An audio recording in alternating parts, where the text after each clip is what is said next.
2025 లేదా 26లో డిగ్రీ లేదా బీటెక్ చదివారా? సాఫ్ట్‌వేర్ జాబ్ కోసం ఎదురు చూస్తున్నారా? అయితే కోడ్ జ్ఞాన్ 100 డేస్ కోర్సులో చేరండి, జాబ్ సాధించండి.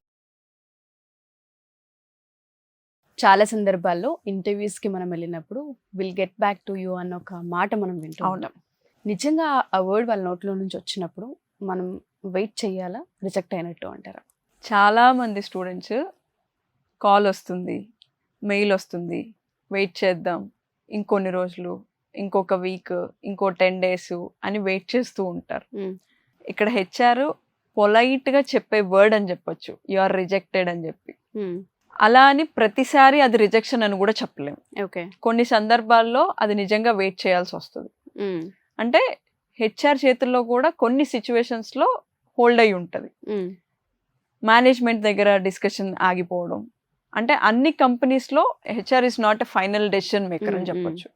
కొన్ని కంపెనీస్లో మేనేజ్మెంట్ సైడ్ నుంచి అప్రూవల్స్ రావాలి, మైట్ బి ఫైనాన్షియల్స్ అవ్వచ్చు, లేదా క్యాండిడేట్ స్కిల్ మీద డౌట్ వచ్చి హోల్డ్ అయి ఉండొచ్చు. అంటే హెచ్ఆర్ అన్నది ఒక లెవెల్ ఆఫ్ ఇంటర్వ్యూ మాత్రమే చేయగలరు. వాళ్ళ main skill set, main subject knowledge చేయాలంటే ఇంకో లెవెల్ ఆఫ్ ఇంటర్వ్యూ అన్నది చాలా ఇంపార్టెంట్. ఆ లెవెల్లో డెసిషన్ తీసుకోవాలి అంటే హెచ్ఆర్ కన్ఫ్యూజన్లో పడే ఛాన్సెస్ ఎక్కువ ఉంటాయి ఇక్కడ కొంతమంది స్టూడెంట్స్ దగ్గర. ఆ టైంలో హోల్డ్ చేయాల్సి వస్తుంది. అట్లా హోల్డ్ చేసినప్పుడు కూడా చాలా సాఫ్ట్గా, పొలైట్గా విల్ గెట్ బ్యాక్ టు అని చెప్తారు.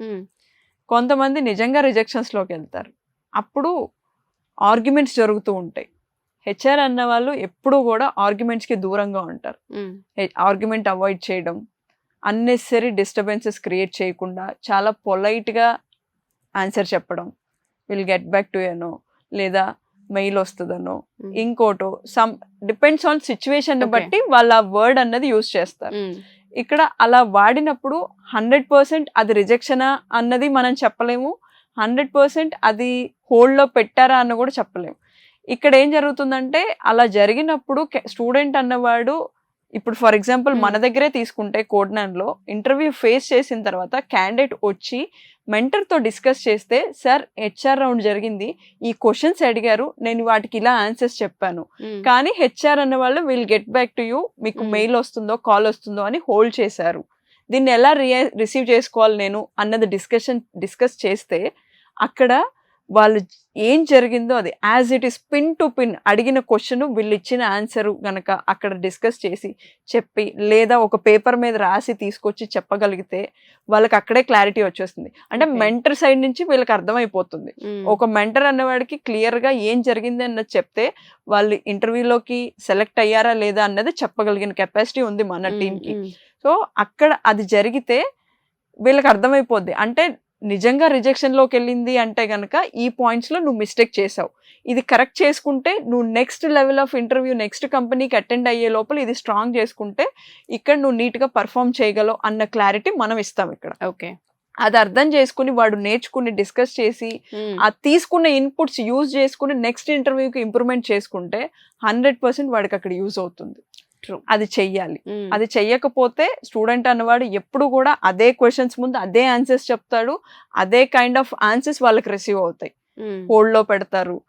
చాలా మంది ఇప్పుడు మనం వింటుంది ఏంటి అంటే 24-25 పాస్ అవుట్స్ వాళ్ళని తీసుకుంటే, మా కంపెనీ నుంచి కాల్ వచ్చింది, మాట్లాడారు, will get back to you అన్నారు, సో మేము ఇంకా కంపెనీ నుంచి ఆఫర్ లెటర్ వస్తుంది అని వెయిట్ చేస్తున్నాం అనే చాలా మంది చెప్తూ ఉంటారు. అలా వెయిట్ చేస్తూ వాళ్ళ ఫ్రెషర్ ఎలిజిబిలిటీ వేస్ట్ చేసుకున్న స్టూడెంట్స్ చాలా మంది ఉన్నారు, నాకు తెలిసిన వాళ్ళే చాలా మంది ఉన్నారు. అట్లాంటి వాళ్ళు వెయిట్ చేయకుండా వాళ్ళ మెంటర్స్ ఎవరైతే ఉంటారో వాళ్ళతో డిస్కస్ చేస్తే నెక్స్ట్ ఇంటర్వ్యూకి వాళ్ళకి హెల్ప్ అవుతుందని చెప్తాను నేను ఇక్కడ. సో వెయిటింగ్ అన్నది కరెక్ట్ కాదు. అట్లీస్ట్ ఒక 42 hours తర్వాత అయినా సరే అంతవరకు మనం చూసి ఒక 2 days టైం తీసుకుని మళ్ళీ మన ప్రాసెస్ కంటిన్యూ చేయడం అనేది బెటర్ ఆప్షన్. అంటే వాళ్ళు సేఫ్ సైడ్ లో ఉంటారు. ఒకదాన్నే హోల్డ్ చేసి ఉంచడం కన్నా నెక్స్ట్ అంటే ఆపర్చునిటీస్ వీళ్ళ చేతుల్లో 10 ఉంటాయి, కానీ ఆల్రెడీ వెళ్ళొచ్చాం కదా అక్కడి నుంచి మనకి విల్ గెట్ బ్యాక్ టు అన్న వర్డ్ వచ్చింది అంటే ఇక్కడ హోప్స్ పెట్టుకుని ఉంటారు వాళ్ళు. అది వస్తుందో లేదో వాళ్ళకు కూడా తెలియదు. 100% అది వస్తుంది అన్న క్లారిటీ రావాలి అంటే ఇక్కడ మెంటర్తో డిస్కషన్ అన్నది జరగాలి. అది జరిగితే వాళ్ళు ఏ లెవెల్ ఆఫ్ ఆన్సర్స్ ఇచ్చారు, అది నిజంగా క్వాలిఫై అయ్యారా లేదా అన్నది అక్కడ క్లారిటీ వస్తుంది. దాన్ని బట్టి వాళ్ళు ప్రిపేర్ అయితే నెక్స్ట్ ఉన్న ఆపర్చునిటీస్ ని యూస్ చేసుకోవడానికి వీళ్ళకి ఛాన్స్ ఉంటుందని చెప్పొచ్చు ఇక్కడ.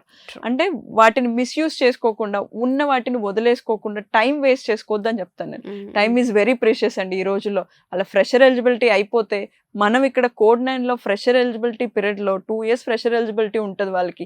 26 పాస్ అవుట్ వాళ్ళకి 28 ఏప్రిల్ వరకు పాస్ అవుట్ ఎలిజిబిలిటీ ఉంటుంది, ఫ్రెషర్ ఎలిజిబిలిటీ. ఆ టైం పీరియడ్ లో మనం మినిమం 180 drives ఇస్తాం. ఆ 180 drives ని వాళ్ళు ఫుల్ ఫ్లెడ్జ్డ్ గా యూటిలైజ్ చేసుకోవాలంటే ఆ మెంటర్ తో డిస్కషన్ అన్నది పెట్టాలి 100%. అది జరిగితే వాళ్ళకి ఒకటి కాకపోతే ఇంకో ఆపర్చునిటీ వాళ్ళ ముందుకు వస్తుంది. True, exactly. మిస్ అయిపోయింది కదా, ఇది వస్తుంది కదా, చూద్దాంలే, రాకపోతే అప్పుడు ట్రై చేద్దాం అంటే ఈ లోపల ఇంకో 10 ఆపర్చునిటీస్ వాళ్ళు మిస్ అయిపోతారు. అది జరగకూడదు ఎప్పుడూ కూడా.